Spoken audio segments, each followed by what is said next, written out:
Hello.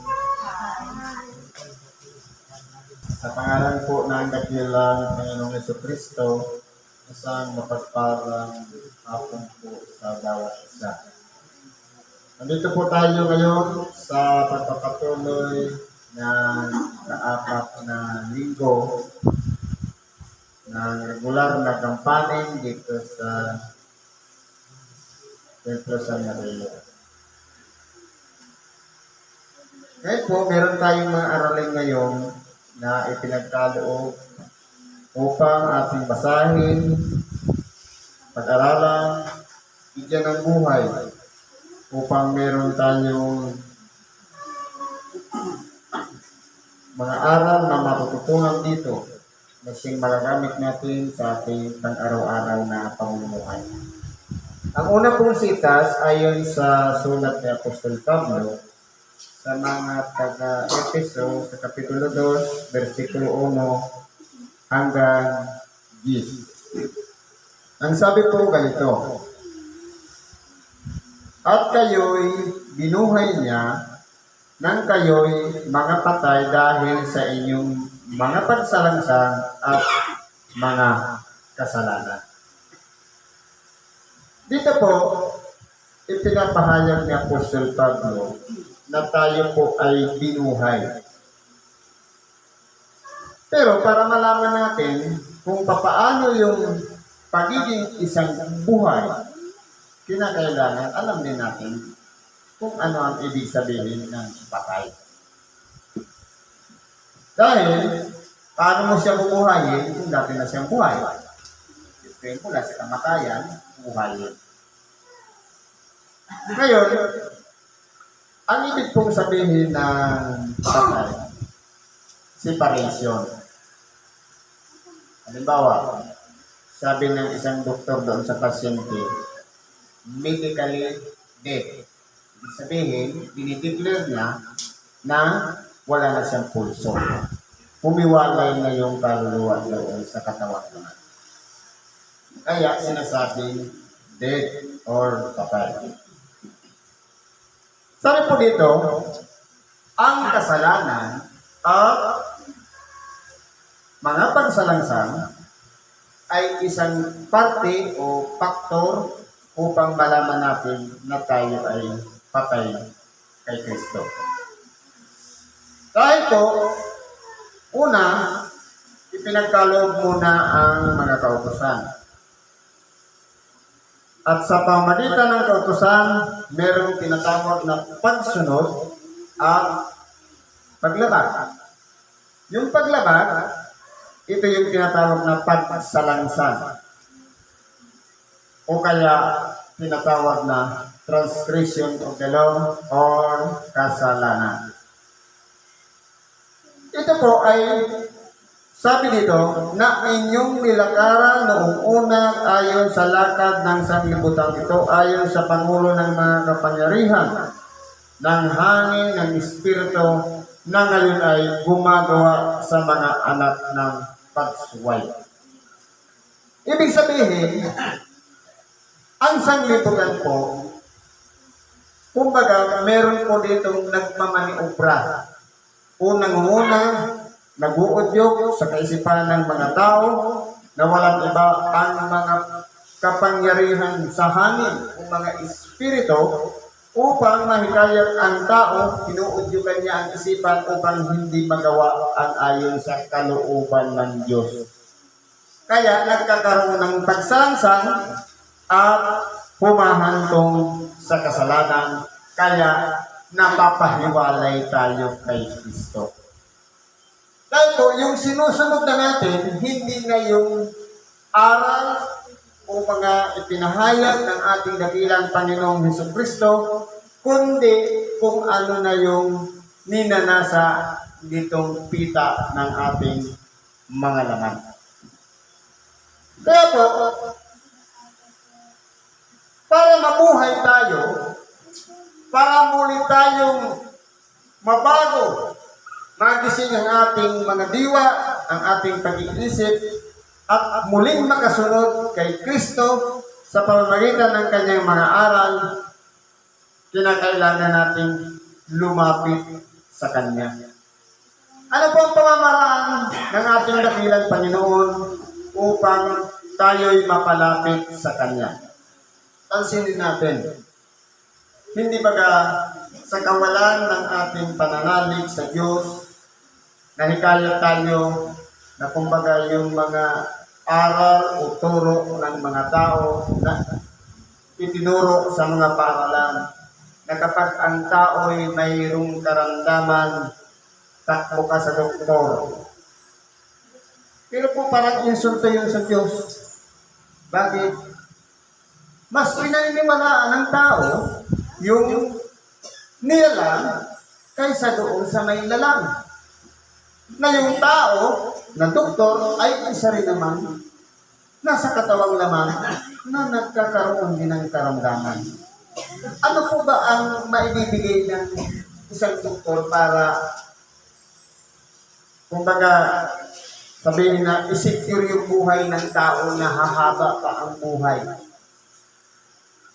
Puro aparato lang naman ang kasama niya. Puro mga scientific na gamot. Makakasurvive ba yun? Hindi siguro pag emergency, halimbawa nataga, o nasaksak, pwede. Pero, yung pagdugtong ng buhay, Diyos po ang gumagawa nun. Kaya, kumbaga, ang Diyos po ay Diyos ng mapanibuguin. Kaya nagsiselo siya dahil sa halip na ang tao lumapit muli sa Diyos at humingi ng tawad sa kanyang mga nagawang kasalanan, ang nilalapitan, walang kwenta, tao rin naman na nagkakaroon din ng karamdaman. Yun po yung udyok ng mga espiritu, ng mga kapangyarihan, ng pagsuway. Dahil po, sa oras na ang tao ay dinadapuan ng karamdaman, pamamaraan po yun, na pinanghihina ang ating katawang laman upang sa ganun, mula sa kaloob-looban natin, masumpungan natin, meron palang Diyos na dapat nating asahan upang muling madugtungan ng ating mga buhay. Binulag tayo ng sanglibutan ito. Elementary pa lang, kunit na dat na. Saan ba ako punta ang mga mag-aaral? Sa paaralan. Ang pasyente, kung may sakit, saan? Hospital. Pero sa totoo lang po, yun ay mula lamang sa pagsalangsang o paglabag na nagiging kasalanan. Kaya po, sinasabi ng ating dakilang Panginoon nung siya'y tuksohin ng Diablo. Sabi ng Diablo sa kanya, kung ikaw nga anak ng Diyos, gawin mong tinapay ang mga batong ito upang tayo ay may makain. Anong sabi ng ating dakilang Panginoon? Nasusulat, hindi lamang sa tinapay nabubuhay ang tao, kundi sa bawat salitang lumalabas sa bibig ng Diyos. Ibig sabihin, ang tao po kumukuha ng lakas sa pagkain material na walang iba, isinusubo natin sa ating mga bibig, diretso sa ating lalamunan at sa ating mga tiyan. Ito po ay nagbibigay ng sustansya sa ating bilang magiging kalakasan ng ating pang-araw-araw na pamumuhay. Pero anong sabi? Hindi lamang sa tinapay, kundi sa bawat salitang lumalabas sa bibig ng Diyos. Ito po yung nagdudugtong ng buhay ng tao para magpatuloy tayo dito sa ibabaw ng sanlibutan. Sa kabila ng napakaraming mga pagsubok, problema, karamdaman o ano mang nangyayari sa ating buhay, mayroon tayong Diyos na nag-aantay lang sa atin na dapat nating lapitan. Pero ano ginagawa? Nilalayuan natin. Dahil nilalapitan din natin, doktor din. Tao rin ang may karamdaman. Kaya po ano nangyayari? Binulag tayo nitong sanglibutan ito. Kaya tayo, sabi dito, naging patay. Dahil sa paglabag o pagsalangsang at umantong sa kasalanan, hindi natin, kung kaya hindi man lang pumasok sa ating isipan ang pangalang Kristo, kundi Krisita. Mas priority natin. Kaya po, titignan po natin. Yung mga espiritu, una na yung mga masuwayin. Lalong-lalo na yung mga espiritu noong unang panahon na ibinaba dito sa sanglibutan dahil sa kanilang mga pagsalangsang, lalong-lalo na yung mga anghel na nagsilabag at ayaw nang bigyan ng Diyos, kundi tinanggap na nila na sa kanila ng pag-aari ang luklukan ng Diyos. Kaya anong nangyari, ibinaba sila dito sa ibabaw ng sanlibutan. Yun na po yung nag-uudyok sa tao. Parang linlangin ng tao at hindi masunod sa ang Diyos o kaya udyukan para mapahiwalay sa Diyos. Na sa halip na manalangin, pakinig ng Ebanghelyo, nililibang, ini-entertain yung mga tao. Nandyan yung mga telebisyon, mga sikat na artista, ini-entertain para yung isip, focus ng tao, nandun lahat sa mga pinapanood. Hanggang sa nakalimutan na umaga na pala, hindi pala nakapanalangin. Kaya po, kung titiyan po natin, yun yung ginagawang panliling lang ng kalaban ng Diyos. Kaya sabi nito, inyong nilakaran noong una ayon sa lakad ng sanlibutan ito. Kaya po, para maging buhay tayo sa harapan ng Diyos, kinakailangan natin magising. Kinakailangan natin buksan ang ating mga kaisipan at lumayo na tayo doon sa ugyok ng mga mababang espiritu na walang iba. Siyang naging una na nagsuway, gusto rin nilang magsuway din tayo. Kaya ang nangyayari, wala tayong koneksyon sa ating dakilang Panginoon. Kaya tinatawag tayong patay sa mga kasalanan. Ngayon, binuhay na tayo. Ang salita ng Diyos ay pamamaraan ng Diyos o kaya ang Ebanghelyo upang ang tao ay muling makabalik sa Diyos. Kaya meron yung mga pamamaraan. Ano ang pamamaraan ng Diyos para muling makabalik sa Kanya? Gospel, Ebanghelyo, ipangangaral ang salita ng Diyos. Marami siyang sinusuko ng mga evangelista, propeta, tagapagpay, apostol at kung ano-ano pa. Para lamang ang salita ng Diyos dumaan doon sa pandinig ng tao. Mapakinggan ang salita ng Diyos at maantig ang puso at isipan, magsisi at magbalik loob sa Diyos. Yan po ang pamamaraan ng Diyos. Ano naman ang pamamaraan ng Diablo? Walang iba, tuksohin ang tao kung kailan pa yung hapong-hapo ka na kung ano pa yung pinakakailangan mo doon ka susubukin, doon ka tutuksohin. Kaya po, kung nananatiling tayo po ay matatag sa paningin ng Diyos at kay Kristo Jesus, kapag ang pananalig na yan nakapatong sa ibabaw ng isang bato sa makatuwid bagay kay Kristo, kasama natin si Kristong lumalaban sa tukso. Kaya tayo ay nagtatagumpay dito sa ibabaw ng sanlibutan. Ngayon, tanungin natin ang ating mga sarili. Ano ba ang pang-araw-araw na ginagawa natin sa ating mga pamumuhay? Tayo ba'y binuhay na o patay pa rin? Tayo ba'y kalakip na kay Kristo o nakalakip na kay Kristo? Sa bawat araw ba ng ating ginagawa, aalis tayo ng bahay, tatawagan natin si Kristo. Bago kumain, tatausapin natin siya. Pag-uwi ng bahay, ganun pa rin. Pagkagising at sa lahat ng oras, kung palagi natin tinatawagan ang pangalan ni Kristo, ang tawag na sa atin dyan ay mga buhay na o mga binuhay na sa makatuwid. Isa lamang tayo sa mga tinahabagan ng Diyos upang bigyan muli ng pagkakataon, sumunod na muli. Kumbaga maging intact na muli tayo sa pakikiisa sa ating dakilang Panginoon. Sabi dito, sa gitna ng mga yon, tayo rin naman ng ibang panahon ay nangabubuhay sa mga kalayan ng ating laman na ating ginagawa ang mga pita ng laman at ng pag-isip at tayo nooy katutubong mga anak ng kagalitan gaya naman ng mga iba. Kaya po ang nangyayari sa mga tao na mas nagiging kumbaga sa paghahanding ng pamumuhay ng tao.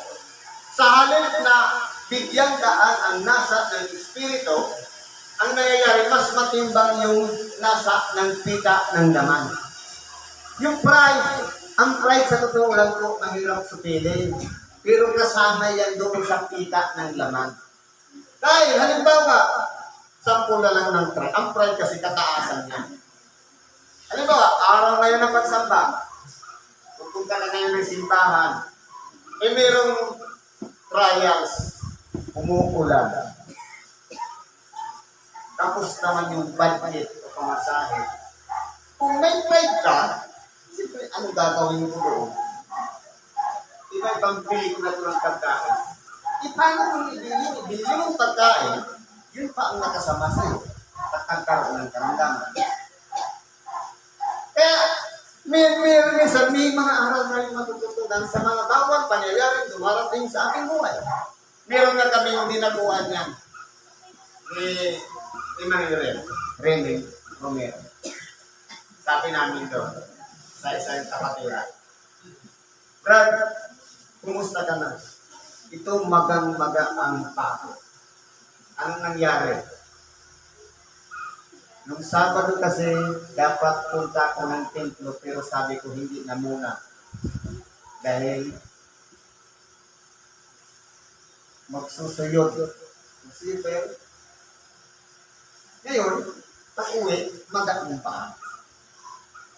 Tapos pagdako namin doon, sinabihan ni Manny, yan kasi pinagpalit ko yung trabaho doon sa pag-apil ng pagsamba. Ngayon natuto na, nagtanda na, ayaw nang umabsent. Kaya palagi nang nasa templo dahil dinahang, kung baka may palo sa nararamdaman kapag lumalabag ka. Yun po yung sinasabi isa sa pride. Pero po, sa pita ng laman, ito naman yung will. May will, his will. Meron tayong gusto, pero iba rin ang gusto ng Diyos. Ang gusto ng Diyos, palagi kang nandiyan kasama niya. Makinig ka ng mga sinasabi niya, ibang video. Yun ang gusto niya. Pero yung may will, ayoko. Dahil meron pa akong mga ginagawa, mga ganito, pakatamaan yung mga ginagawa ko. Kaya, yun yung isa sa mga kasama sa pita ng yung sinusunod natin. Alin ba yung priority natin? Yung buhay natin na pinaghahandaan, yung buhay na walang hanggan, na tatanungin natin sa pagbabalik ng ating dakilang Panginoon, kung itong masayang lang ang buhay natin dito sa ibabaw ng salita. Kaya, kung ano yung desisyon natin, yun yung nagiging priority natin. Kung para sa kaluluwa natin, o para sa pita ng lahat. Kaya, doon natin malalaman kung tayo ba'y nabago na, nasa dati pa rin, doon po sa pagpapasya, makikita lang. Kasi kung ang mas priority, yung matulog ka lang sa bahay, kaysa makinig ng ibang ibig sabihin, yun yung mas priority mo, ang makapagpahinga kaysa makinig ng ibang video. Ganun po yun. Sa pagdidesisyon, doon tayo nagkakasala din. Sabi dito, ngunit ang Diyos palibasa'y mayaman sa awa. Ito po, ang Diyos napakamahabagin. Kumbaga sabi nga, ang Diyos ay Diyos ng mapanibubuin. Pagamat siya'y mapanibubuin, dahil ayaw niya na may kaagaw, siya lang ang sinasamba, pero siya rin naman ay mayaman sa awa. Mahabagin. Na kahit ang tao paulit-ulit na nagkakasala, napakaraming chance ang ibinibigay ng Diyos. Pero ang tao, gawan mo lang ng isang beses na pagkakasala, hindi na yan makalimutan. Pero ang Diyos, mayaman sa awa. Kasi ang pinaka-priority niya, ang lahat ng tao, makabalik sa Diyos, makabalik sa Kanya. Dahil sinira ni Satanas ang plano niya. Ang plano niya, walang hanggan. Mabuhay ang tao ng walang hanggan. Pero anong ginawa ni Satanas? Dahil lang sa isang pangingilin na ipinagkalog kay Adam na huwag mong gagawin, huwag mong kakainin. Ano ang nangyari? Kapag hindi mo sinunod yung bilin, pagsalansang ng tawag o paglabag, kaya humantong sa kasalanan ng tao. Kaya ang tao napaniwalay sa Diyos. Kaya po dito, sabi dito, ang Diyos mayaman sa awa. Sa napakahaba pa ng pasensya ng Diyos. tao, niyurak-yurakan na tama yung sinabi kanina ni Brad. Niyurak-yurakan na yung pangalan ng Diyos. Pero mahabagin pa rin siya. Anong tinanggal niya? Mga ari-arian lang kung sa California, pero yung buhay. Iniwan pa rin para masumpukan niya na mas makapangyarihan siya sa pinaniniwalaan ng mga tao. Kaya niya gawin ang isang bagay na hindi nasusolve ng tao. Imagine yung paapoy, hindi na mamatay, hindi kinaya ng tubig. Kahit yung reinforcement, magsama-sama pa ang mga bumbero, hindi kayang akulahin ang apoy. Ganun makapangyarihan ito. Yun po pang pagising. Kasama yun sa yaman ng awa ng Diyos na binibigyan pa ng chance ang tao na bagamat sa'yo isinumpa na ikinaila at hindi tinanggap na Diyos, pero binibigyan niya pa rin ang chances ang mga tao upang sa ganun ipakilala niya sa kanyang sarili at sa kanyang mga nilikha na siya'y napaka-powerful, isang makapangyarihan Diyos na magagawa ang mga bagay na hindi maabot ang pag-iisip ng tao. Ganun po makapangyarihan ng Diyos. Sabi dito, bagamat tayo mga patay dahil sa ating mga kasalanan, tayo binuhay na kalakip ni Kristo sa pamamagitan ng biyaya, tayo'y nangaligtas. Ngayon po, pag-aralan natin yung tinatawag na kaligtasan. Ano po ba yung kaligtasan? Sabi nito, sa biyaya tayo'y nangaligtas. Ibig sabihin, hindi sa sarili nating pagsisikap kaya tayo'y naligtas, kundi mula sa isang mababang kalagayan o maruming kalagayan. Katulad nun, sampul yung mga baso doon. Katulad yung mga baso na marumi, mapulot lang. Isang bagay na marumi, pinahalagahan ng may-ari at nilinisan, hindi na uling pakinabangan. Ganun ang kalagayan ng tao. Lahat tayo makasalanan. Mula sa isang maruming kalagayan na tayo makasalanan, tayo ay kinahabagahan lamang. Kinaawaan lamang ng Diyos para gamitin muli upang sa ganun ipakilala natin sa buong sanglibutan ang pangalan niya sa pamamagitan ng pagluluwalhati sa Kanya, sa pamamagitan ng pananalangin sa Kanya, at ganoon din sa pagpapahayag ng mga salita niya. Ito na yung ginagamit tayo. Tayo yung mga kasangkapan upang ang Ebanghelyo ay patuloy na ibaibahagi sa lahat ng mga ginapal. Kaya po, yung kaligtasan, biyaya lang yan. Hindi yan sa sariling pagsisikap na mula ng first step, second, hanggang sa nag-improve tayo, kundi kinahabagan lang tayo. Isang walang kwentang kalagayan na binigyan ng kwenta upang papahalagaan ng Diyos. Yun po yung habag, kinaawaan, isang tao na marumi, may papinabang pa pala. Kaya po mahalaga sa tao na makilala natin yung tunay na kaligtasan. Hindi yung sipag na matagal ka na sa serbisyo, palagi kang active sa simbahan, kundi bunga na lang yung resulta na lang ng habag ng Diyos. Mamaya, talagay natin. At tayo'y ibinanong kalakip niya at pinaupong kasama niya sa sangkalangitan kay Kristo Jesus. Paano tayo ibinangon? Ngayon, para malaman natin, maghanap tayo ng ibang bahagi sa sulat ni Apostol Pablo.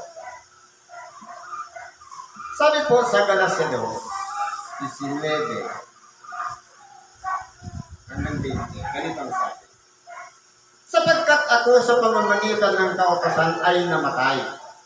Sa kautusan upang ako'y mabuhay sa iyo. Totoo po. Sa pamamagitan ng kautusan, namatay tayo. Bakit? Dahil po, yung kautusan, meron po siyang paghihigpit na kapag iyan po ay hindi natin nasunod o nalabag natin, mapapahiwalay tayo sa Diyos. Sabi nga, ang kamatayan ay separation. Ngayon, sabi dito, ako'y napako sa krus na kasama ni Kristo at hindi na ako ang nabubuhay, kundi si Kristo ang nabubuhay sa akin. At ang buhay na kinabuhay ko ngayon sa laman ay ikinabubuhay ko sa pananampalataya. Ang pananampalataya ay sa anak ng Diyos na sa akin ay umibig at ibinigay ang kanyang sarili dahil sa akin. Kumbaga, yung katawan natin na ito na dati nagbunga ng pagkakasala sa pamamagitan ng habag ng Diyos nagkaroon ng halaga. Kasama natin si Kristong binuhay o binago ang ating pagkatao at ang ikinabubuhay na natin si Kristo. Sa makatuwid, yung aral niya ang pinakabatayan ng ating pang-araw-araw na pamumuhay.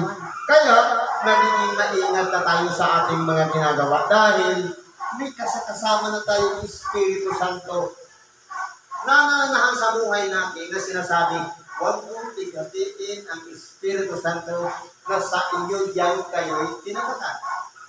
Sa makatuwid, takot ba tayong magkasala? Kaya, kung halimbawa, nagiging habit natin tuwing linggo nasa simbahan, ibig sabihin, yun na yung mga niligtas ng Diyos. Yun na yung mga ginamit ni Kristo upang mamuhay siya sa kaloob-looban ng bawat isa sa atin. Dahil mas priority na yung His will sa halip na yung my will o sarili nating kalooban na iyan ay papunta sa kapamakan. Kaya dito po, kapag binago na tayo, dapat ang pamumuhay na namin nakabase na lahat o nakatipindi sa mga aral na ipinahayag ng ating dakilang Panginoon. Upang sa mga panahong darating ay maihayag niya ang dakilang kayamanan ng kanyang biyaya sa kagandahang loob sa ating kay Kristo Jesus. Kaya po, hindi mababaliwala yung mga pagpapagod natin na pabalik-balik sa simbahan o pakikinig ng Ebanghelyo. Dahil meron tayong reward na walang iba, yung isang buhay na walang hanggan na tatanggapin ng bawat isang nananalig sa ating dakilang Panginoong Hesus. Talikan natin yung kaligtasan. Sabi nito, sapagkat sa biyaya kayo'y nangaligtas sa pamamagitan ng pananampalataya at ito'y hindi sa inyong sarili, ito'y kaloob ng Diyos. Ibig sabihin po pala, yung kaligtasan po pala, kaloob lang ng Diyos. Sabi nga, chosen people, mga taong pinili. Kaya Diyos mismo ang gumagawa sa buhay natin. Dahil kung tayo po ay karapat-dapat para gamitin niya, pipiliin tayo. At tayo yung gagamitin niya, kapag tibayan niya ng Diyos yung pananampalataya ng kakarambot o kapiraso. At atibayin niya sa ibabaw ng batong ito ang pananampalataya na kahit dumating man ang mga unos, tukso o mga pagsubok o problema na dumarating sa ating buhay, wala lang yan. Agamitin si Kumari, okay lang yan. Dahil kasama natin si Kristong lumalaban sa mga pagsubok. Kaya po, kung tayo po'y pinagkalooban ng kaligtasan, sabi, hindi sa inyong sarili. Hindi yung dahil na 30 years na sa servisyo, sa paglilingkod kay Kristo, dahil 12 at nananalangin, dahil everyday ako nagpabasa ng kasulatan, hindi po yung batayan yung mga sakripisyo na ginawa natin. Kundi, kaloob lang yan ng Diyos. Ibig sabihin, kung dati noon, hindi natin alam yung paglilimos, ngayon marunong na tayong maglimos, ina-apply na natin yung aral ni Kristo.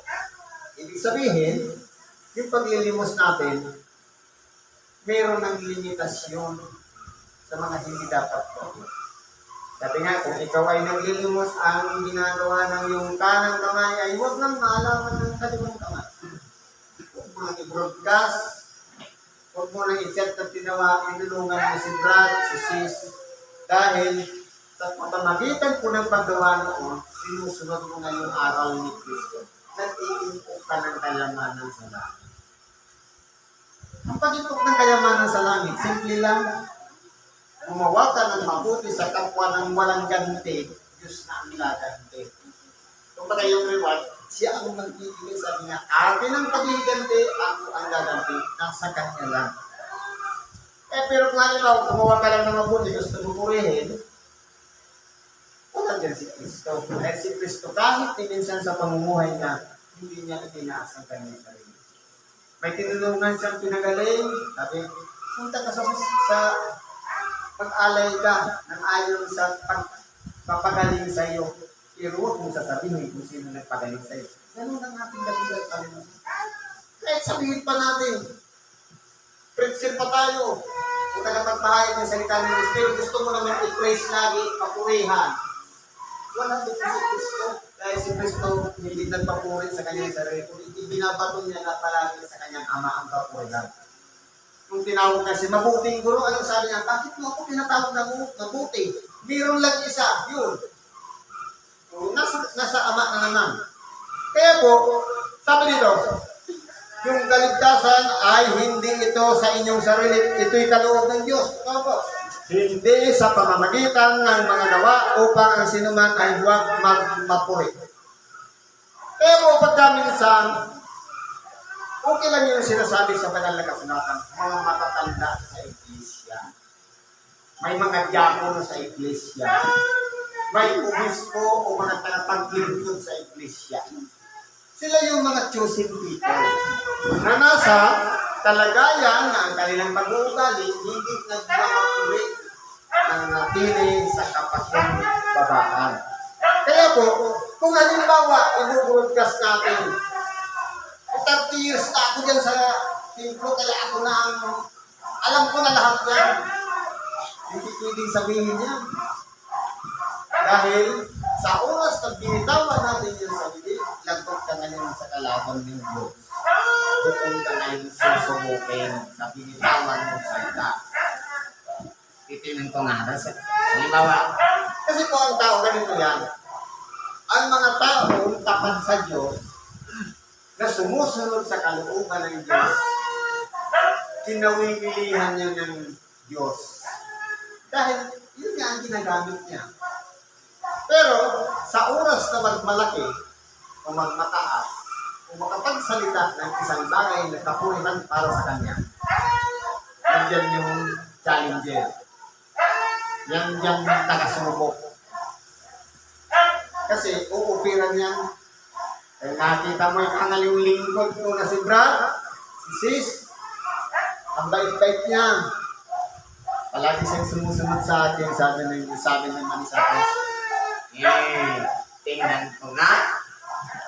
Igagamitan na yung kapitbahay mo, yung mga close friend, yung sabi nga, sipsipang nila pa yung gamitin para lang pabagsakin tayo. Ganun po mag-challenge ang kalaban ng Diyos.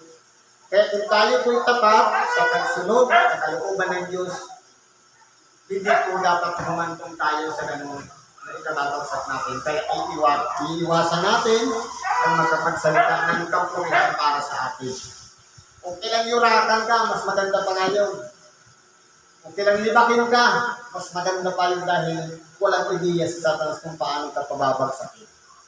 Kaya po, sa mga pinangangahanan ng Kristo, alisin natin yung tinatawag na pagmamapuri.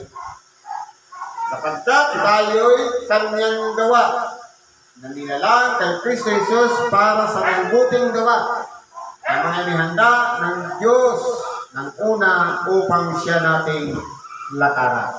Kaya po, yung programa ng Diyos noong una nandiyan na talaga, nasira na lang sa pamamagitan ng paglaban ng unang taong si Adam at si Eva.